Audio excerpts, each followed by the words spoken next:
자, 말씀 나누겠습니다. 오늘 더 퓨처 시리즈 그 안에 있는 리얼 파워, 정말 진짜 능력 세 번째 시간. 오늘 제목은 영적 모멘텀을 준비하는 사람의 미래는 분명히 달라집니다. 영적 모멘텀을 준비하는 사람의 미래는 분명히 달라집니다. 그 모멘텀이 여러분 뭔지 아시죠? 근데 스피리추얼 모멘텀이 왜 이때 중요한지에 대해서 좀 주신 마음을 나누도록 하겠습니다. 여러분, 먼저라는 이 단어를 여러분 신앙생활 가운데 여러분 마음에 새겨야 될 필요가 있습니다. 먼저라는 뜻. 성경은 순서에 대해서 굉장히 명확해요. 순서에 대해서 애매모호하지 않아요. 왜냐하면 하나님의 창조는요, 무질서와 혼돈을 깨고 나타난 거예요. 그렇기 때문에 하나님의 창조는 질서입니다. 하나님의 나라는 무정부 상태의 무질서의 나라가 아니라는 거예요. 왜냐하면 킹덤이잖아요. 왕이 다스리는 질서의 나라인 거예요. 그 왕의 명령에 정렬된 나라인 것이에요. 그렇기 때문에 이 순서는 굉장히 중요해요. 우리에게 주신 계명도 여러분 10계명으로 가장 우선순위 되는 계명이 있잖아요. 1계명, 2계명 이렇게 쭉 있잖아요. 순서가 있단 말이에요. 가장 우선순위 되는 계명이 있단 말이에요. 그러니까 우리에게 땅을 향해 주신 첫 번째 계명이 부모 공경하라 하잖아요. 부모 공경. 근데 왜 부모 공경이 살인하지 말라, 간음하지 말라보다도 앞에 있습니까? 제가 주례할 때 이 이야기를 꼭 하는데, 부모를 공경하라고. 이것이 왜 살인하지 말라, 간음하지 말라 위에 있겠습니까? 마치 상위법처럼 위에 있겠습니까? 부모 공경하는 사람은 살인도 안 하고 간음도 안 한다는 거예요. 그러니까 부모를 공경하지 않는 사람이 살인도 하고 간음한다는 거예요. 이건 굉장히 중요한 의미입니다. 우리가 행위로 볼 땐 살인과 간음이 더 나쁜 것 같지만 성경은 더 깊은 것들을 얘기하고 이게 더 본질적이라는 거예요. 상위법, 상위, 먼저의 이야기를 꼭 하고 있다는 것입니다. 그리고 여러분, 그 바리새인들이 주님께 묻잖아요. 뭐가 제일 중요한 계명이냐? 예수님 분명히 얘기하세요. 순위를 매겨서 얘기하세요. 하나님을 사랑하는 것, 이웃을 사랑하는 것이 첫째 되다. 이것이 큰 계명이다. 그리고 둘째는 이웃을 사랑하는 것이다. 분명히 얘기하십니다. 그런데 여기서 말하는 순서는요, 계명이 어떤 것은 더 중요하고 어떤 것은 더 중요하지 않느냐를 얘기하는 것이 아니에요. 모든 하나님의 계명은 중요합니다. 모든 하나님의 말씀은 중요해요. 여기서 말하는 순서는 이렇게 생각하시면 돼요. 집을 짓는 원리와 같습니다. 집을 짓는 원리. 집을 지을 때 막 짓지 않잖아요. 여러분이 소중하다고 생각하는 집을, 만약 내가 오늘 집을 짓겠다. 그 집이 나에게 굉장히 소중하다. 막 짓겠습니까? 설계부터 또 건축사를 선정하고 시공업체를 선정하고, 아니면 내가 집을 지어도 그냥 막 짓겠어요? 여러분, 간단한 건 내가 그냥 지을 수 있겠지만, 여러분, 우리가 레고를 하나 얘기할 때도 그냥 막 짓겠어요? 그럼 그 막 할 수가 없어요. 순서를 하나하나 보면서 하죠. 그러니까 어떤 블록, 레고를 만들 때 어떤 블록은 뭐 소중하고 어떤 블록은 안 소중하고가 아니잖아요. 순서에 따라 하죠. 순서에 따라. 그대로 해야 된다는 거예요. 그대로 해야 완성된 형체로 갈 수 있다는 것이에요. 그래서 이 순서는 굉장히 중요한 것입니다. 일의 순서가 있듯이 영적 원리도 마찬가지예요. 반드시 먼저 해야 할 일이 있어요. 여러분 인생 가운데 반드시 먼저 선점해서 해야 될 일이 있어요. 그것이 바로 무엇입니까? 마태복음 6장 33절이에요. 그런즉 너희는 먼저, 나와 있죠. 먼저. 뭐노는 프로톤이라는 거예요. 첫째로, 우선순위로 먼저 그의 나라와 그의 의의를 구하라. 그리하면 이 모든 것을 너에게 더하시리라. 이 모든 것이 우리에게 더해지기 위해서는 뭐 어떻게 해야 된다는 거예요? 먼저 이 일을 해야 된다는 거예요. 먼저. 여러분, 이 땅에 하나님이 주시는 복을 받기를 원하십니까? 하나님이 쓰시는 사람이 되기를 원하십니까? 그런 교회가 되기를 원하십니까? 그럼 뭐예요? 먼저라고 해서 먼저. 그냥 심심해서 강조하게 쓴 것이 아니에요. 이대로 해야 된다는 거예요. 로마서 1장 16절 보십시오. 바울의 사역의 원리가 나와 있어요. 사역의 철학이 나와 있습니다. 그냥 한 게 아니에요. 사도행전 보십시오. 바울이 어떻게 했습니까? 항상 회당에 먼저 들어가서 유대인들에게 먼저 복음을 전했어요. 항상 그랬어요. 복음을 받지 않을지언정 항상 그렇게 했어요. 그냥 움직인 것이 아니에요. 원리를 가지고 움직였습니다. 로마서 1장 16절에 이렇게 기록되어 있어요. 내가 복음을 부끄러워하지 않으니 이 복음은 모든 믿는 자에게 구원을 주시는 하나님의 능력이 됨이라. 먼저는 유대인에게요, 그리고 헬라인에게로다. 여러분은 어떤 먼저가 정렬되어 있습니까? 여러분의 삶에, 한국교회는, 우리 가정은, 우리 일터는 어떤 먼저가 정렬되어 있습니까? 우리 사역은, 여러분의 결혼관에는 어떤 먼저가 여러분 정렬되어 있습니까? 이건 실제적인 것이죠. 여러분의 성공관에는 어떤 먼저가 정렬되어 있습니까? 여러분의 관계 안에는 어떤 먼저가 정렬되어 있습니까? 그것이 없다고 한다면 여러분 지금 잘못 가고 있는 거예요. 반드시 무너져요. 순서기 때문에. 가장 중요한 기반이에요. 그 기반 위에 세워지는 것이기 때문에. 그 먼저는 안정된 터와 같습니다. 그러니까 결국 우리 인생은, 우리 일부 예배 때도 우리 부모님 세대 분에게 얘기했는데, 결국 인생은 그건 거 아니겠어요?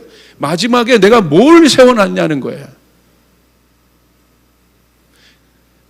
그 사람이 마지막 죽기 전에 세워놓은 것을 보고 그 사람을 아는 거잖아요. 썩을 것을 세워놨나, 썩지 아니할 것을 세워놨나. 이건 우리에게는 감이 없어요, 아직 청년들은. 그러나 적어도 50을 넘어가고 60을 넘어가고 이제 70을 넘어간 분들에게 이런 이야기는 너무 실제적인 것이에요. 뭐 했지? 내가 뭘 세웠지? 결혼 생활 한 10년 차 지낸 분들은 이제 가정을 돌아보면서 이제 돌아보아야 되는 거예요. 우리 가정을 통해서 내가 뭘 세운 거지? 우리 조이풀도요. 지금 12년 차인데 이 12년 차에 조이풀은 뭘 세운 거지? 이건 굉장히 중요한 질문입니다. 하나님이 쓰시는 사람, 하나님이 쓰시는 단체, 하나님이 쓰시는 공동체, 교회의 공통된 특징은 뭔지 아십니까? 성격이 성품이 좋았고 성격이 더 안 좋았고 그런 차원은 아니에요, 그건. 공통된 특징은 먼저가 정렬되어 있는 거예요. 여러분, 여러 인물들을 한번 보겠습니다. 노아의 인물 한번 볼까요? 노아. 새하늘과 새 땅으로 인도함을 받습니다. 인도함을 받고 가장 먼저 한 일은 무엇입니까? 노아가. 여러분은 만약에 노아의 방주에서 나왔어요. 똑같이. 그리고 새하늘과 새 땅으로 인도함을 받았습니다. 가장 먼저 뭐 하시겠어요? 이야, 새하늘과 새 땅이다. 드디어 옮겼네? 뭐 하시겠어요, 여러분 거기서? 오늘 나와 있는 거예요, 성경에. 노아가 한 건 뭐예요? 단을 쌓아 하나님을 예배했습니다. 먼저 한 것이 있다는 거예요. 모세 보십시오. 이스라엘 백성들과 광야를 지나며 광야를 통과하는 과정에서 그가 옮겨질 때마다 그가 우선순위로 한 것은 무엇입니까? 장막을 지은 거예요. 하나님의 임재가 임할 장막. 그것을 중심으로 구름 기둥과 불 기둥이 움직이기 시작했어요. 그 중심으로 살았다는 거예요, 그들이. 그러니까 내 신앙의 오늘 척도를 보려면 내 마음에 무엇이 중심되고 있는가를 보면 돼요. 그것이 그 사람의 신앙이에요. 그래서 제가 항상 얘기하잖아요. 십자가를 중심에 둔 삶을 살기 바란다. 우리는 십자가를 중심에 둔 삶을 살아야 되는 것이에요. 이것이 중요한 것이에요. 그냥 십자가를 변두리에 두는 것이 아니라 중심에 두는 것. 예수를 변두리에 두는 것이 아니라 예수님을 내 중심에 두는 것. 내 일터와 내 가정과 모든 영역의 중심으로 두는 것. 그것은 굉장히 중요한 것입니다. 여러분, 다윗 보십시오. 다윗도 어떻게 했습니까? 드디어 예루살렘으로 입성합니다. 예루살렘으로 입성한 다윗이 제일 먼저 한 게 뭐예요?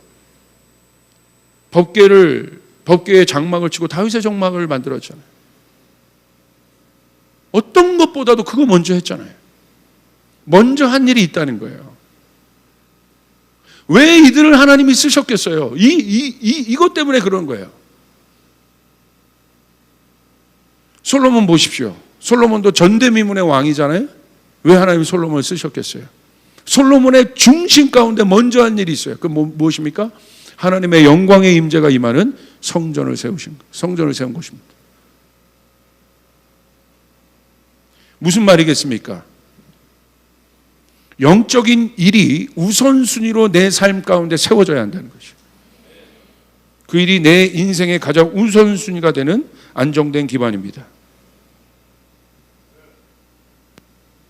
여러분, 한번 이제 우리 바둑 두듯이 여러분이 오래 살지는 않았지만 그래도 나름대로 신앙들을 여러분의 신앙 여력이 있잖아요. 신앙력이 있잖아요.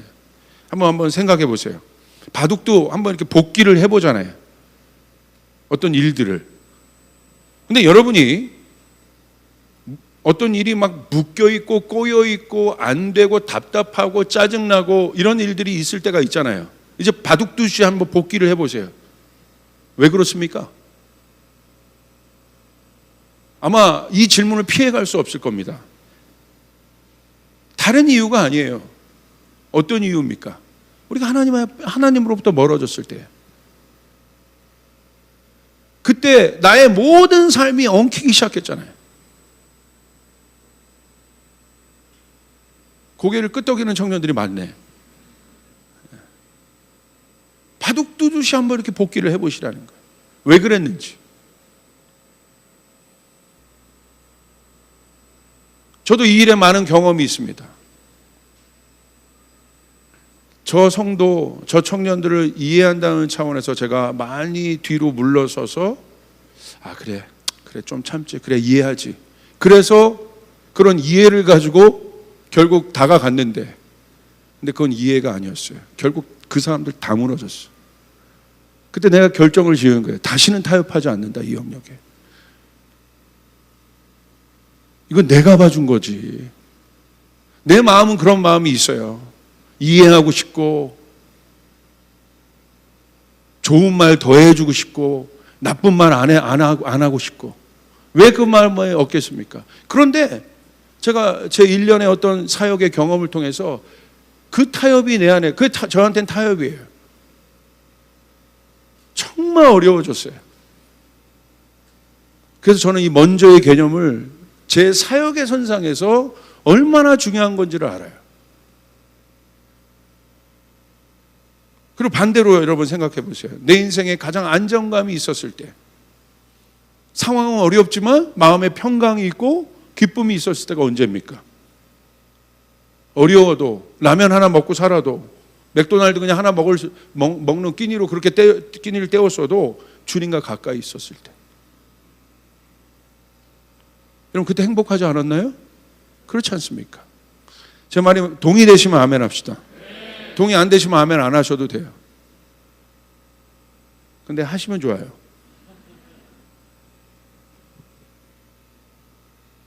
그래서 저는 이것을 뭐라고 표현했느냐? 영적 모멘텀이라고 표현했어요. 모멘텀.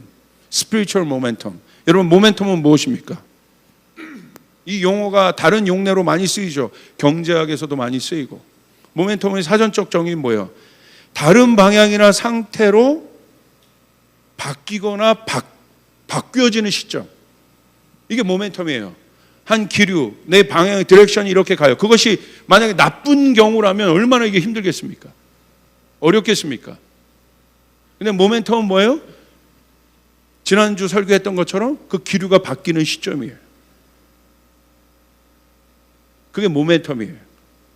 하나님은요, 하나님의 일을 하실 때 반드시 모멘텀을 만드세요. 그냥 일하지 않으십니다. 하나님 만약에 여러분을 쓰실 거라면, 저는 하나님이 여러분을 쓰실 거라고 100% 확신합니다. 하나님 우리 교회를 쓰실 거라고 저는 믿습니다. 여러분의 모든 일터의 모든 여러분의 영역, 여러분이 꿈꾸고 있는 모든 것을 하나님이 쓰실 것입니다. 그렇다면 하나님은 반드시 스피리추얼 모멘텀을 만드실 거라는 거예요. 그냥 하지 않으세요. 왜? 그분은 질서의 하나님이고 창조의 하나님이고 우리 머리칼 하나까지도 디자인하시는 분이에요. 그분은 그냥 움직이지 않으세요. 그냥 내버려 두지 않으세요. 우리 머리칼 하나를 만드신 하나님이 우리 인생을 향한 얼마만한 계획이 있겠습니까?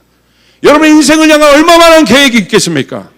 여러분이 가정을 이뤘을 때 여러분의 가정을 향한 얼마만한 계획이 있겠습니까? 근데 하나님은 반드시 사람이건 단체건 기업이건 어떤 일이건 하나님 반드시 스피리추얼 모멘텀을 만드세요. 여러분이 변화를 원한다면, 정말 하나님 나라의 실제가 내 삶에 나타나길 원한다면 하나님은 반드시 그 일들을 만드실 것이라는 것이에요. 그게 모멘텀이라는 거예요.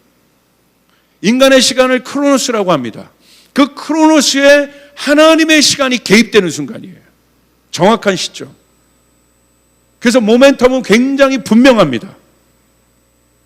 여러분, 사도행전 1장부터 2장부터 넘어가 이 2장까지의 스토리를 보세요. 초대교회가 어마어마한 하나님의 능력을 가지고 사역하는 그 시점이 언제입니까? 그 모멘텀이. 우린 분명히 얘기할 수 있어요. 오순절 마가의 다락방에 성령이 임한다고. 그리고 나서 어떤 일들이 있었습니까? 그 모멘텀을 기점으로 완전히 바뀌어지게 돼요. 전환돼요. 이 모멘텀은 가속도라는 뜻도 있어요. 추진력이 붙기 시작해요. 하나님 나라가 급속도로 확장되기 시작해요. 전에 없었던 일입니다. 성령이 임했더니, 성령이 임한 그 모멘텀. 저희 교회도 여러분 교회 탄생 스토리를 여러분 들으셨잖아요. 2007년 5월에 성령 강림 주일날 저희가 교회로 모여있는 공동체가 아닌데 우리가 예배하다가 성령님이 임하셨고 그것이 우리 조이풀교회의 태동이 되었다. 정확하게 그 시점을 기억합니다. 그리고 어떤 일이 있었습니까? 베드로가 설교할 때마다 5,000명이 주님 앞에 돌아오는 여러분 하나님 나라의 역사가 일어나기 시작하고, 여러분 어떤 일이 일어났을까? 사도행전 3장으로 넘어가시면 성전 미문에 있었던 안진뱅이가 고쳐지는, 예수님에게 일어났던 일들이 드디어 사도들에게도 일어나는, 그 일들이 그들에게도 일어나는 여러분 그 계기가 되었다는 사실이에요. 정확하게 모멘텀이 있어요. 그러므로 우리는 이 모멘텀을 만들어야 돼요.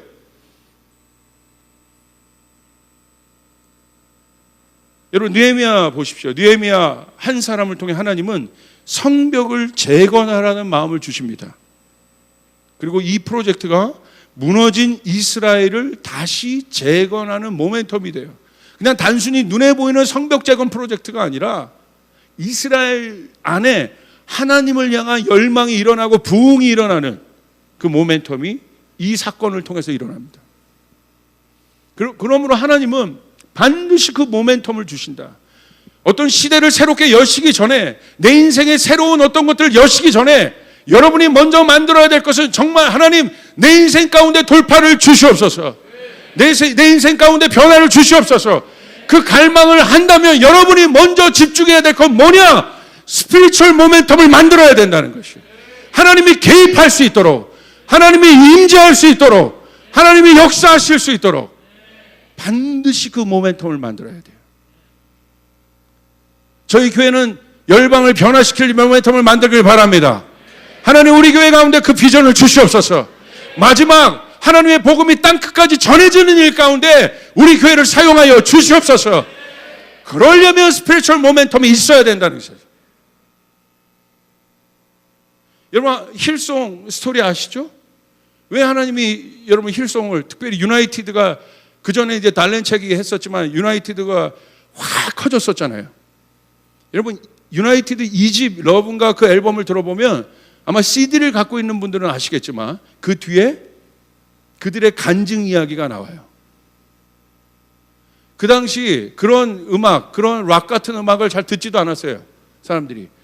근데 그때 그 청년부를 이끌었던 아마 둘리라는 목사, 이름이 둘리야, 아기 공룡, 힐송에 있는 그 둘리 목사가 딜릴리어스가 왔을 때 이런 장르를 좀 한번 해보라고 얘기했대. 그래가지고 마티 샘슨이랑 그런 사람들에게 얘기한 거예요, 조엘 휴스턴이. 그리고 얘기하고 그렇게 그런 노래, 그 당시만 해도 Take It All 뭐 이런 찬양, 뭐 이런 찬양들이 되게 생경했을 때예요. Take It All 뭐 이렇게 하진 않았죠. 이게 생경했을 때 이 찬양인데 뭐 굉장히 하드락 같고 그러잖아요. 그때 언제냐, 그들이 수련회를 갔는데 그 수련회에 성령이 임한 거예요. 그 2집에 보면 그 수련회에 성령이 어떻게 임했는지를 많은 사람들이 증거합니다. 그 모멘텀 뒤에 역사들이 일어난 거예요. 반드시 여러분의 삶 가운데, 여러분의 사역 가운데, 여러분의 꿈 가운데 모멘텀이 있어야 합니다. 전환되는 모멘텀이 있어야 되는 것이에요. 그러므로 여러분, 만약에 그 일들을 원한다면 우리가 집중해야 될 게 뭐냐는 거예요. 만약 한국교회가 이렇게 어렵습니다, 힘듭니다. 아까 이런 사회운동도 해보려고 했어요. 이미지도 좋게 해보려고 했어요. 그래서 뭔가 전화위복을 한번 꾀해보려고도 했어요. 이렇게 나오잖아요. 안 되잖아요. 주님이 제 머리를 망치로 친 것 같은 깨달음이 있었어요. 그렇지, 교회이지. 교회는 하나님의 영광이 임하는 곳이지. 교회는 하나님의 역사가 일어나는 곳이지. 교회는 하나님 나라의 실제가 있는 곳이지. 종교 집단이 아닌 것임을 믿으시길 바랍니다. 왔다 갔다 하는 썬데이 크리스찬이 다니는 곳이 교회가 아님을 믿으시길 바랍니다. 여러분 믿습니까? 그게 교회 아닙니까? 영적인 세계를 움직이는 곳, 하나님 나라의 정부, 그것이 교회 아니겠습니까? 맞지. 하나님이 하시게 해야지. 하나님을 움직이는 자들, 하늘의 정부를 움직이는 이 땅의 정부, 가버먼트, 왕이 다스리는 곳, 그것이 교회 아니겠습니까? 그럼 우리가 해야 될 일이 뭡니까? 우리가 지금 이때 코로나가 이번 겨울에 백신 개발돼서 끝난다, 이렇게까지 할 필요 없죠. 우리의 모든 답답함은 그거잖아요. 답이 없다는 거야. 여기 아마 지금 외국에서 유학 갔다가 지금 돌아온 친구들 많은데, 이유가 뭐냐면 온라인 수업 들으면서 거기 특별히 있을 필요가 없죠. 지금 돈만 나가고. 그런데 언제 가야 될지 기약도 없어. 이게 답답한 거예요. 이게 어려운 거예요. 기약이 없다는 거, 예측할 수 없다는 거. 그러니까 미래학자들의 말을 듣지 마세요. 진짜 미래학자들이 진짜 맞다면 이거 예측하고 있어야지. 한 명도 예측하지 못해놓고선. 목사님 맨날 미래 얘기하잖아요. 성경에 기록된 미래를 얘기하지. 미래학자들의 트렌드를 얘기하는 것이 아니에요. 뭐 트렌드가 뭐가 그렇게 중요해? 쫓아가서 트렌드 따라 살다 트렌드에 뒤떨어진다. 우린 트렌드를 따라 사는 사람이 아니라 그걸 주도해 나가는 사람들이야. 여러분, 그 트렌드를 주도해 나가는 사람이야. 아멘? 나는 오늘 그러니까 우림이 옷 입은 게 참 좋아. 트렌드를 주도해 나가. 저 어마어마한 저 바지는 도복 바지예요. 도복 바지. 어울려. 좋잖아요. 이렇게. 옆 사람에 다시 한번 얘기해요. 당신은 트렌드를 주도하는 사람입니다. 트렌드 테스트에 넣어가지고 난 트렌드 이런 짓 좀 제발 하지 말고. 요즘에 그런 테스트도 있더라고. 트렌드 테스트에서 50 몇 점 나오면 난 트렌드에 참나, 이렇게 순진한 게 이 시대의 청년들이야. 당신이 트렌드요. 따라하지 말고, 따라 살지 말고. 제가 이거 지금 낀 안경 오늘 풀텍 끼고 싶어 낀 거예요. 10년 넘은 거야. 뭐 그렇다는 얘기예요. 할렐루야. 뭐 하다가 여기까지 왔어요. 이게 중요하다. 우리가 만들 게 뭔지 지금 분별해서, 우리가 교회가 하나님 나라의 사람들이 만들 기류가 뭡니까? 영적인 기류를 만들어야 돼요. 할렐루야. 우리 하나님이 다시 일하실 수 있는 스피리추얼 모멘텀을 만들어야 된다. 딴 게 아니라 지금 우선순위로 만들어야 될 것은 스피리추얼 모멘텀이다. 여러분의 자신이 변화되길 원하십니까? 스피리추얼 모멘텀을 만드시길 바랍니다. 제가 어떤 한 청년을 강력하게 제자 훈련을 한 3개월 했어요. 근데 일부 예배 때 놀라운 일이 일어났어요. 그 청년이 후배 하나를 데리고 왔는데 믿지 않는 후배야. 그래서 끝나고 와서 저를 만났어요. 만났는데 뭐라고 하는지 아세요? 제가 그 스피리추얼 모멘텀을 만들어 준 거죠. 아주 하드 트레이닝 하면서 정말 세게 했습니다. 모든 SNS 다 끊게 하고 정말 하드 트레이닝 했어요. 날마다 정오 기도회 때 들었던 메시지 저한테 맨날 독후감으로 보내야 돼요. 안 보낸다면 제가 안 보내면 밀리면 제가 그거 끊어버려요. 그 정도로 했는데 어떤 일이 있냐면 그 후배가 자진해서 따라왔어요. 그렇게 교회 가자고 해도 안 갔는데 저 언니는 가짜야. 근데 왜 따라왔냐? 진짜 언니가 변했다는 거야. 그래가지고 어저께 집에서 성경을 줬대. 읽으라고. 어떤 성경이냐면 어린이 성경 두란노에서 나온 거 있죠. 그 구약을 다 읽었대 어저께. 그리고 오늘 왔어요. 목사님, 제가 여기 나온 이유는 하나입니다. 근데 목사님 좀 무서웠어요. 왜? 일부 예배 때 우리 끝나고 기도할 때 막 성령이 임했거든요. 어머니들 막 울면서 기도하니까 너무 무서워요. 왜 그렇게 우는지 모르겠어요. 그런데 분명한 건 저 언니가 변해서 온 겁니다. 여러분, 실제적인 모멘텀, 영적인 것을 먼저 세우면 변화가 일어납니다. 믿으셔야 돼요. 다른 걸 붙잡지 말고 여러분의 모든 영역의 돌파가 일어나길 원하신다면 스피리추얼 모멘텀을 만들어야 되는 것이에요. 하나님이 일하실 수 있도록. 여러분 믿으시길 바랍니다. 이건 실제적으로 중요한 거죠. 저 개인도 그래요. 제가 지난 한 몇 개월이 제가 여러분에게 말씀드렸잖아요. 제가 으깨진다는 표현을 쓸 수밖에 없고 그렇게 개척 이후로 제일 힘든 시간을 보낸 것이 지난 코로나 터지고 몇 개월에 또 우리 교회 가운데 어려움이 있을 때 그 시간이었죠. 그때 정말 이게요 다운이 되더라고요. 침체가 되더라고. 어려워지더라고. 그때 주님께서 저에게 주신 건 딱 뭐냐면 정오 기도회를 하는 것이었어요. 내 안에 스피리추얼 모멘텀을 만드는 것이었어요. 이 정오 기도회는 뭐 교우들을 위하고 우리 교회를 위한 거지만 사실은 여러분에게 고백했잖아요. 저를 위해 만든 거라고. 제 자신을 위해서. 먼저 내 자신이 돌파가 되지 않으면 숨도 쉴 수 없는 이 상황. 하나님 이 스피리추얼 모멘텀을 만들겠습니다. 시편 27편 4절을 붙잡고 하나님 앞에 나가 기도하기 시작. 지금도 기도하고 있고. 그런데 놀라운 일들이 일어나요. 하나님 역사하기 시작합니다. 하나님 바꿔내기 시작하십니다. 하나님 일하는 것들이 눈에 보여지기 시작합니다. 아멘. 반드시 그 스피리추얼 모멘텀을 먼저 만들어야 되는 우리가 해야 될 일은 그것이 중요한 것을 더 깨달았습니다. 여러분 탕자의 비유 보십시오. 탕자의 모멘텀은 뭡니까? 누가복음 15장 20절 이에 일어나서 아버지께로 돌아가니라 아직도 거리가 먼데 아버지가 그를 보고 치근히 여겨 달려가 목을 안고 입을 맞추니. 여러분 탕자가 이 전 말씀이 어떤 상황인지 아시죠? 공황장애, 우울증, 참소함, 정체성 깨지는 것, 여러분 가난, 뭐 다 탕자예요. 이게 탕자. 그게 탕자의 상황이에요. 답이 없어요. 근데 어떤 일이 일어납니까? 탕자가 모멘텀을 만들어요. 아버지께로 돌아가야겠다. 그 순간 어떤 일이 일어납니까? 모멘텀을 만들고 돌이키는 그 순간 여러분 탕자에게 회복이 일어나는데 그 회복이 그냥 일어난 것이 아니라 강력하게 일어납니다. 옷을 입혀주시고 가락지를 껴주시고 잔치를 베풀어 주시고 그것이 한 번에 일어나기 시작해요. 탕자의 인생 가운데 사실 그 사건은 부흥입니다. 여러분 이런 일들이 한국교회 가운데 일어나야 합니다. 아버지에게로 갈 수 있는 모멘텀을 만들어야 된다는 거예요. 사람이 아니라 아버지께로 갈 수 있는 하나님의 역사할 수 있는 모멘텀. 저는 이 사실을 믿습니다.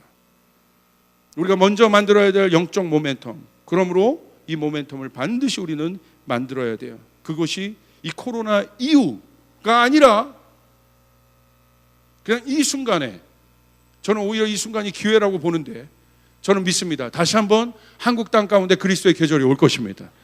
부흥이 올 것입니다. 믿습니까? 올 것입니다. 옵니다. 여러분, 마지막 우리는 선교의 이 사명을 완수해야 돼요. 하나님 올까 다시 한번 캠퍼스 가운데 부흥을 주실 것이에요. 젊은이들 가운데 부흥을 주실 거예요. 그런데 보세요, 우리나라에도 하나님이 그 일들을 쓰실 때마다 모멘텀을 주셨어요. 여러분, 1907년에 이 영적 대부흥을 여러분 아시죠? 여러분, 한국학중앙연구원에서 만든 이 스토리가 그 당시에 있었던 이 역사 기록이 있습니다. 그냥 일반 한국학중앙연구원이라는 곳에서 만든 곳이에요. 그 당시에 이 부흥을 어떻게 정의했냐, 이렇게 썼어요. 여러분, 1907년 이 엄청난 영적 대부흥이 평양에 있었잖아요. 이렇게 기록했어요. 1903년 여름 여자 선교사들이 중심으로 된 원산의 조그만 성경 공부 모임에서 시작되었다. 이 모임의 강사는 하디였는데 그는 당시 한국교회의 영적 상태에 대해서 걱정하고 있었다. 하지만 성경 공부를 인도하는 가운데 하디는 오히려 하나님이 원하는 것은 한국인들의 각성이 아니라 자신의 각성이라는 것을 깨달았다. 그래서 한국인들 신자들 앞에서 자신의 잘못을 자백했다. 이것이 도화선이 되어 한국 신자들도 자신의 잘못을 자백했다. 동년 10월 미국의 유명한 부흥사 프란손이 원산을 방문하여 집회를 열었고 하디에게 대중적인 부흥회를 인도하는 법을 알려주었다. 그 후 하디는 1903년부터 1904년 말까지 송도, 서울, 제물포, 평양까지 집회를 인도했다. 아직 1907년이 간 게 아닙니다. 그 1907년의 모멘텀, 그 모멘텀의 순간을 이루기까지 하나님이 하디에게 마음을 주시고 작은 성경 공부 가운데 회개 운동을 일으키셨고 계속 하나님이 뭔가를 하고 계시잖아요. 자, 보세요. 1907년 드디어 1월 장대현 교회에서 열린 연합사경에서 놀라운 부흥의 역사가 일어났다. 이 부흥회는 길선주의 회개로 촉발되었으며 신자들의 참여와 자백으로 이어졌다. 이후 길선주는 전국으로 순회하는 부흥사가 되었다. 1907년 대부흥 운동의 특징은 첫째, 성경을 공부하는 사경회 가운데 일어났으며, 둘째, 성령의 임재와 함께 철저히 회개가 뒤따랐고, 셋째, 처음에는 선교사가 주도했으나 나중에는 한국인이 주도했으며, 넷째, 이 부흥회의 결과로 한국교회의 뜻깊은 도덕적 갱신이 일어났다. 그리고 어떤 일이 일어났을까? 왜 이 부흥이 여러분 의미가 있느냐?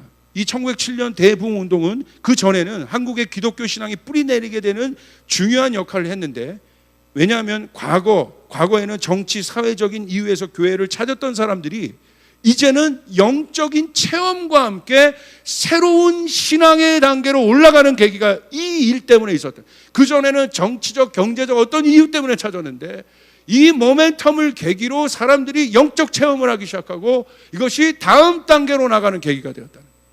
이것이 한반도 온 영역을 덮었습니다. 그리고 이 운동이 결국 어디로 이어집니까? 1910년 한일 병합 이후 한국교회가 일제에 대항할 수 있는 체계를 갖는데 중요한 역할을 했다고 역사는 기록하고 있고요. 길선주를 비롯한 대부흥 운동에 참여했던 사람들은 이후 3.1 운동에도 가담했다. 여러분, 3.1 운동은 일제 저항 운동의 얼마나 중요한 모멘텀입니까? 하나님은 모멘텀을 만드시는 거예요. 여러분의 인생 가운데도 하나님은 모멘텀을 만드세요. 반드시 만들어야 되는 것이에요. 지금 아무것도 할 수 있는 것이 없잖아요. 교회가 사회운동하는 것이 아니잖아요. 우리가 만들어야 될 모멘텀이 뭐예요? 사회운동의 모멘텀이 아니라 영적인 모멘텀을 만들어야 되는 것이에요. 이것이 중요한 것입니다. 여러분, 1973년에 어떤 일이 일어났습니까? 제가 73년생이에요. 근데 아까 일부 예배 때도 그 집회를, 빌리그레암 집회를 보여줬는데 한번 보여주세요. 100만 명이 넘는 신도가 모여 있었어요. 일부 예배 때 제가 부모 세대에게 물어봤더니 여기 참가하신 분들 뜸뜸이 몇 분 계시더라고요. 이분들은 얼마나 감격했겠어요. 이 집회를 계기로 선교단체들이 엄청나게 일어나기 시작했어요. 선교하는 교회의 발판이 된 게 이 집회입니다. 모멘텀이에요. 하나님, 인간이 모이게 한들 이렇게 모일 수 있겠습니까? 이게 100만 명 모인 거예요. 뭐 저기 시청학 감장에 어디에 100만, 거짓말, 그거 말도 안 돼. 이게 100만, 여의도 광장 아무것도 없을 때 모인 게 이게 100만 명이에요. 또 저는 명백히 기억나는 시대가 있는데 1990년대예요. 그때 제가 생각할 때 이건 부흥입니다. 경배와 찬양 운동이 일어날 때 제가 그때 고등학교였는데 예배 그 학교 끝나면 목요 모임 가느라고 교회 동네 교회 우리 이 청소년들 데리고 제가 학생 회장이었어요. 오, 날마다 목요 집회 갔었어요. 거기 가가지고 기뻐하며 승리의 노래 부르리 주드네 뜻이시네. 그럼 일어나가지고 박수 치는 그 맛 때문에 탁탁탁탁탁탁 그거 하려고. 그래서 여러분 그때 주경기장에서 3일 동안 제가 말씀드렸죠, 여러분에게. 찬양과 경배로 7만 명, 8만 명이 3일간을 모이고 신촌 일대 다 장악해서 거리까지 나와서 연대에서 집회했고 대학로에서 집회했고 엄청난 예배 운동이 일어나요. 그때 제가 한번 영상도 한번 이거 준비를 해봤어요.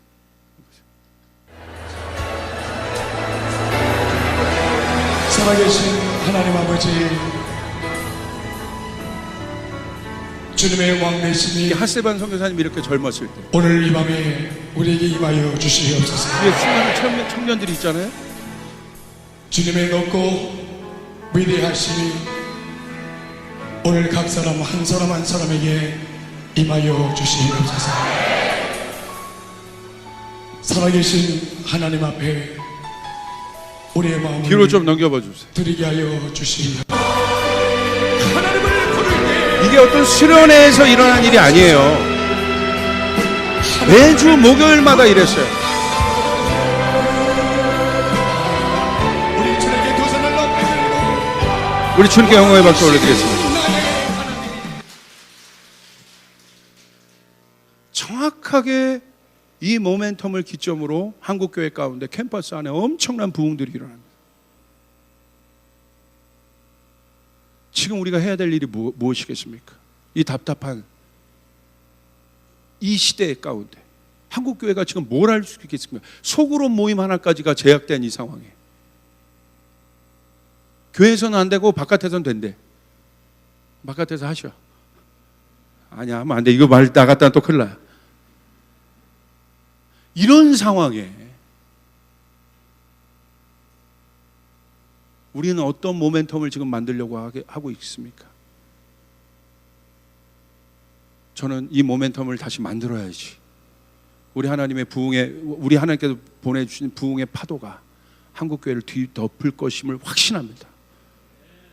다시 한번 캠퍼스 가운데 그 일들이 일어남을 확신합니다. 우리 조이풀교회는 이 일에 부르심을 받은 거예요. 스피리추얼 모멘텀을 만들어라. 여러분 한 사람 한 사람이 그래서 중요한 거예요. 그래서 우리가 선두에 서 있는 거예요. 선두주자의 사명이 있는 것이에요. 그래서 저항이 있어요. 당연히 많은 어려움이 있어요. 왜?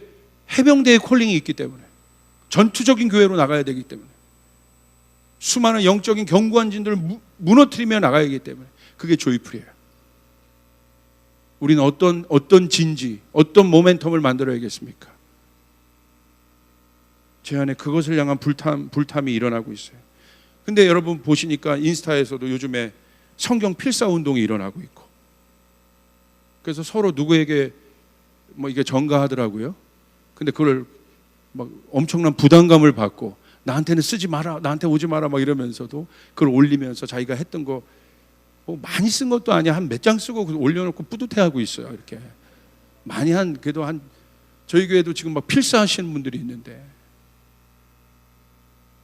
그리고 성경 읽기 운동들. 감사한 것은 영적 모멘텀을 만드는 일들이 있다는 거예요. 딴 게 아니라. 여러분 그 영적 모멘텀을 만들어야 합니다. 왜 우리가 그 모멘텀을 만들어야 되느냐? 딱 하나입니다. 실제적으로 재정, 관계, 질병, 가정의 어려움, 사업 문제, 일의 문제, 취업 문제, 많은 어려움들이 산계하고 있잖아요. 지금 얼마나 많은 여러분 대한민국에 있는 백성들이, 우리 국민들이 어려워하고 있습니까? 진짜 어려워하고 있어요. 오죽 답답하면 30대에서 일어나고 있는 운동이 영끌이라고 하잖아요. 영끌. 영혼을 끌어모아 아파트를 사야 된다. 이게 지금 우리 30대의 키워드예요. 얼마나 마음이 아픈 거예요. 영혼을 끌어모아 대출받아 아파트를 사야 되는 것이 이 시대의 30대가 미래를 바라보는 보장이에요. 무슨 소망을 둘 수 있겠습니까? 이런 시대에 우리 믿는 자들이, 우리 성도들이, 교회가 어떤 돌파를 가져와야겠습니까? 영적인 돌파가 있어야 합니다. 제가 기도할 때 주님이 이렇게 좀 이렇게 보여주신 이미지가 있어요. 제 안에 감동으로. 바위 틈이 있는데, 바위. 단단한 돌덩어리. 이 돌덩어리가 뭐냐면요, 우리가 돌파해야 될 수많은 문제들이기도 해요. 그러나 이 돌덩어리는 우리들의 마음이에요. 특별히 어떤 마음? 예수 믿는 사람들의 마음, 굳은 마음. 이 굳은 마음에 절대 하나님 나라 역사할 수 없습니다. 우리의 마음이 부드러워져야 합니다. 우리의 마음이 깨어져야 합니다. 하나님은 하실 수 있다. 하나님은 역사하실 수 있다. 다시 한번 하나님의 부흥의 파도를 이 땅 가운데 보내줄 수 있다. 내 영혼을 바꿀 수 있다. 내 가정을 바꾸실 수 있다. 하나님 반드시 하실 수 있다. 그분을 향한 소망과 기대감. 그런데 왜 돌덩이처럼 그 일에 대해서 소망이 없어지기 시작했느냐? 이유는 하나입니다. 교회, 나의 신앙생활에 어떠한 경우, 어떠한 상황 속에서도 지난 수십 년간 하나님이 일하셨다는 기적의 소식을 듣지 못했기 때문에. 예전에는 그것이 일상처럼 들려오던 이야기였는데, 성경 공부 모임은 많고 뭔가는 많고 훈련도 많으나 그 안에 어디에서도 오늘 이거는 인간이 한 것이 아니네, 하나님밖에 할 수 없네 라는 그 어마어마한 증거들을 본 적도 없고 들어본 적도 없기 때문에 기대하지 않는 거예요. 그게 돌덩이에요.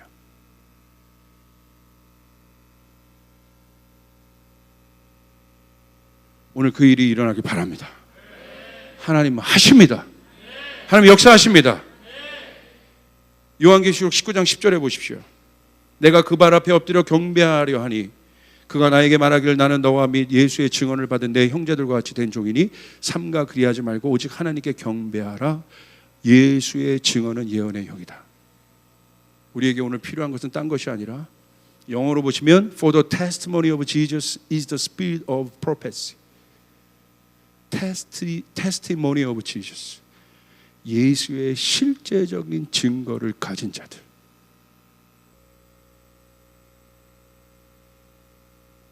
성경 필사 정도가 아니라 예수의 실제적인 증거를 가진 자들. 여러분에게 예수의 실제적인 증거가 무엇입니까? 목사님, 저 예수님 알고요, 십자가도 믿고요. 그런데 그것이 여러분에게 어떤 증거로 보여줄 수 있겠습니까? 사도들에겐 그게 나타났어요. 보통 사람이 아니구나. 저 사람들에게 하나님의 영이 있구나. 문자가 아닙니다. 실제 귀신이 떠나고 치유되고 회복되고 인간이 할 수 없는 일들. 제가 기대하는 건 하나입니다. 아까 심웅보 전사님이 나와서 선포하신 것처럼 불임이었던 한나, 오히려 그 불임의 상황이 너무 놀라운 계시였어요. 인사이트였어요. 잠깐 나눴는데도 맞다. 오히려 초자연적인 하나님의 증거를 구하는 그 시간이 되었다. 오늘 한국교회는 이게 필요합니다. 말로만 하나님이 살아계신 거 말고 진짜 하나님이 살아계시는구나. 믿지 않았던 사람들 안에 있었던 인간의 의술로 기술로 해결할 수 없는 수많은 문제들, 그런데 예수 믿는 자들이, 예수 믿는 우리들이 기도할 때 삭개오가 변하기 시작하고, 아멘, 혈루병 여인이 고쳐지기 시작하고, 눈먼 자가 눈을 뜨기 시작하고, 하나님의 역사가 실제로 그 기적이 일어날 수밖에 없는. 그래서 우리의 생각, 혼의 생각, 굳어져 있던 이 모든 것을 그냥 깨버릴 수 있는 오늘 그 일들이 일어나길 바랍니다. 여러분의 손에서 일어나게 될 것이, 갈망하는 자에게 일어나게 될 것이고, 우리 교회에 일어나게 될 것입니다. 왜냐하면 이 일이 일어나야 되는 것이 일어나야 되는 이유가 아버지가 고통당하는 자녀들을 볼 수가 없어요. 아버지는 고통당하는 자녀의 문제를 해결하길 원하십니다. 치유하길 원하십니다. 회복을 주시길 원하십니다. 채워주기를 원하십니다. 그것이 아버지의 마음인 거예요. 그러므로 우리는 기도해야 되는 거예요. 하나님이 이 능력을 주시옵소서. 나에게 이 능력을 주시옵소서. 하나님 나라의 실제를 주시옵소서. 여러분을 욕하는 원수가 있어요. 여러분 어렵게, 이건 몰라도 안 돼. 근데 그 욕하는 원수가, 여러분 어렵게 하는 원수가 자녀가 아팠어요. 근데 여러분이 여러분 예수를 믿는다는 걸 알고 우연히 그래도 용기를 내서 한번 제가 기도해 드릴까요? 하고 기도해 줬어요. 근데 났어. 어떤 일이 일어나겠어요? 답은 여러분에게 맡겨요. 어떤 일이 일어나겠어요? 그 원수와의 관계에서. 여러분 교회는 이 능력을 회복해야 돼요. 우리 사역에 이 능력이 회복돼야 돼요. 우리의 시스템으로, 우리의 노력과 우리의 조직으로, 우리의 능력으로 가는 사역이 아니라 하나님 일하여 주시옵소서. 경제적으로 어려운 사람들에게 우리가 기도하고 교회가 기도해서 깨어나고 하나님이 일할 수 있는 영적 모멘텀을 만들 때 어떤 일이 일어납니까? 우리가 가지고 있는 건 오병이어밖에 안 되지만 그 오병이어로 5,000명을 먹이는 역사가 일어나면 결국 여러분 예수의 증거가 뭘 만든다고 돼 있어요? 예언하는 영을 만든대. 그 예언은 무엇입니까? 소망이에요. 오늘 만약에 그런 일들이 일어난다면, 그런데 내가 어려운 일이 있었다고 보세요. 그것이 질병이건 어떤 일이건. 그런데 하나님께서 나를 그렇게 고치셨고 나를 치유하셨고 나를 그렇게 채우시고 회복하셨다면, 내가 그 영적 모멘텀을 만들어서 근데 그 이야기를 들었다면, 그 증거를 들었다면 사람들 안에 같은 영역에 있는 사람, 같은 어려움 가운데 있는 사람들에게 어떤 마음이 들겠어요? 이게 예언의 영이에요. 소망이 생기는 거예요. 하나님 살아 계시는구나, 하나님 역사하시는구나. 그들 가운데 소망을 일으키는 거예요. 오늘 저에게 주신 단어는 딱 하나입니다. 아까 일부 예배하는데 돌덩이를 보이셨는데 그 돌덩이는 딴 게 아니라 하나님을 기대하지 않는 우리의 굳은 마음입니다. 이 돌이 깨져야 합니다. 하나님은 하실 수 있습니다. 이집트에 우리 찬양을 불렀던 것처럼 하나님 하실 수 있어요. 제가 한 영상을 우리 교회에서 정말 크고 작은 일들이 정말 지금 많이 일어나고 있는데, 이 영상을 좀 이렇게 이걸 좀 기록해야겠다. 많은 일들 또 마음을 주시면 여러 사람들도 할 건데 그래도 이 두 분은 꼭 기록해야겠다라는 마음을 갖고 좀 기록한 영상이 있는데 좀 나누겠습니다. 네, 안녕하세요. 저는 조이풀교회 신혼부부반 김미나 자매라고 합니다. 안녕하세요. 에스더 작년 2부 우명주 집사입니다. 저는 청년 2부의 임소연 딸을 둔 엄마입니다. 저는 현재 유학 및 교육 컨설팅 회사를 운영하고 있습니다. 네, 최근에 저는 조금 좋지 않은 일을 겪었었는데요. 저희 아빠께서 조금 큰 사고를 겪으셨습니다. 주차를 하시고 차 뒤에 있는 한 1.5m 정도 되는 턱에서 낙상을 하셔서 이제 머리로 떨어지셨고, 목뼈가 부러지고 척수가 손상이 와서 지금 전신마비 상태로 중환자실에 누워 계신 상태로 계십니다. 저는 2018년도에 큰딸이 2월에 결혼을 하고 10월 달에 사위가 뇌종양 판정을 받았었습니다. 그리고 그 와중에 방사선 치료를 하고 그리고 회복 중에 있던 사위가 다시 재발하는 사태가 벌어졌습니다. 처음에 응급실을 가고 또 다른 병원 중환자실로 옮겨갔을 때 2번에 걸쳐서 CT와 MRI를 찍었었는데요. 거기 계신 모든 의사분들께서 이 환자는 목뼈가 부러졌고 심각하게 척수에 손상이 왔고 척추 동맥이 한쪽이 막혀서 너무 위중한 상태이고 앞으로 어떻게 될지 모르겠다라는 판단을 내렸었습니다. 그리고 가장 좋은 암으로 생각을 했었는데 그리고 한국인의 90%가 그 암이 될 거라, 생쥐세포종이라는 암이라고 했는데 저희 사위에게는 그 암이 주어지지 않고 재발해서 예후가 가장 안 좋은 암으로 판명이 되면서 1% 정도가 걸리는 암에 걸려셨습니다. 너무 놀란 마음에 절망스러웠지만 제가 이제 목사님과 전도사님께 기도를 부탁드렸고, 그때부터 덤덤한 마음으로 하나님 앞에 기도하는 마음으로 이제 그렇게 2주, 3주를 지냈었던 것 같습니다. 그리고 의사들은 계속 얘기했습니다. 예후가 안 좋고 계속 날 빠질 거라고. 그런 말씀을 하는데 저에게 하나님의 주신 말씀은 저를 소망을 품게 하셨습니다. 90%에서 1%로 가게 하셨지만 이 1%는 곧 하나님 앞에서는 100%라는 확신을 갖게 되었습니다. 조금 안심이 되지 않아 다른 큰 병원에 또 찾아갔었습니다. 모두 다 대학병원이었고 또 알려진 병원이었는데 세 번째 병원에 찾아갔을 때 의사분께서 목뼈가 부러진 부분은 전혀 보이지 않는다는 말씀을 갑자기 하시는 거예요. 그 시즌쯤에 성전에서 기도하는 이방인의 기도도 들어주시고 치유하시고 급한 기도는 급한 대로 응답하시고 하신다는 말씀을 선포하셨습니다. 그 기도의 말씀을 붙잡고 저는 성전에 나와 기도했습니다. 그래서 조금 의아했고 사실은 무슨 뜻인지 잘 이해가 되지 않아서 제가 처음에 이제 목뼈가 부러지고 으스러졌다는 진단을 잘못 들은 건가 싶었습니다. 그때 거기 의사분께서 갑자기 이제 이전에 그 찍었던 MRI와 CT 자료를 쫙 보시더니 하시는 말씀이 태어나서 처음 보는 자료다 이렇게 말씀을 하시는 거예요. 수백 개, 수천 개의 영상 자료를 봤지만 이런 건 처음 본다고 말씀을 하시면서 뼈에는 아무런 이상이 없고 대신에 척수는 손상되어 있는 상태고 그래서 그 상황 자체가 이해가 안 간다는 말씀을 하시는 것을 저와 저희 엄마가 이제 같이 듣게 되었습니다. 그래서 그때부터 소름이 돋기 시작하면서 제가 느낀 게 지금 하나님이 하고 계시구나. 많은 분들께서 기도해 주시고 또 하나님께서 치유하실 거라는 그 믿음으로 간절히 구하고 또 기도했더니 하나님께서 이렇게 일하고 계시구나라는 것을 느끼게 되었습니다.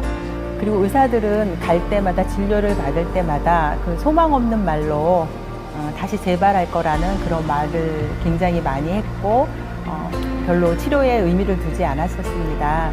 그러나 이번 7월 8일 날 MRI를 찍고 항암 치료하는 과정에 MRI를 찍었는데 재발된 암이 모두 없어졌다는 그런 말씀을 하셨습니다.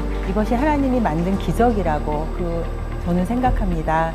물론 이런 거는 이제 다른 사람들한테 이렇게 말을 하면 아무도 이해하지 못할 것 같았고 저는 하나님께서 이 일을 통해서 이게 시작일 뿐이라는 마음을 주셨고 이 기적이 앞으로 일상이 될 거라는 그런 마음도 주셨습니다. 그래서 아직은 척수 손상으로 이제 전신마비 상태에 계시지만 주님이 저희 아빠를 통해서 앞으로 하실 일들이 더 많이 남았다는 것을 저는 믿고요. 그래서 완벽하게 회복되고 주님의 그 창조적인 역사가 저희 아빠한테 임할 것을 믿고 그리고 그렇게 기도하고 있을 예정입니다. 기적의 하나님을 찬양합니다. 기적의 하나님을 찬양합니다. 우리 환호성을 올려드리죠. 아멘. 우리 자리에서 일어나겠습니다.